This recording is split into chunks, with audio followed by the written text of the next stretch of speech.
नमस्कार। आइए आज सुनते हैं हिंदी कहानियों की श्रृंखला में एक लघु कथा बंदर और सुग्री। सुंदर वन में ठंड दस्तक दे रही थी।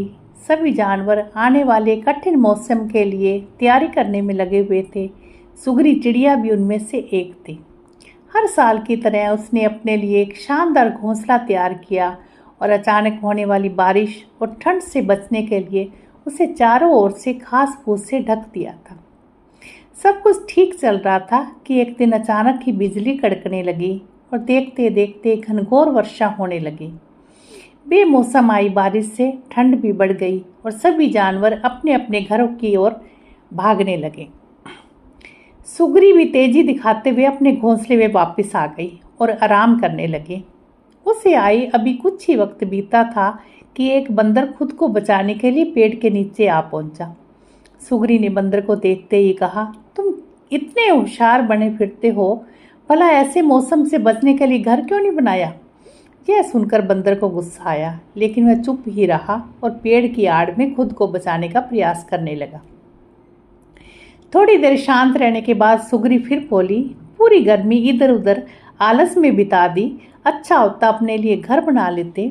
यह सुनकर बंदर ने गुस्से में कहा, तुम अपने से मतलब रखो, मेरी चिंता छोड़ दो। सुग्री शांत हो गई।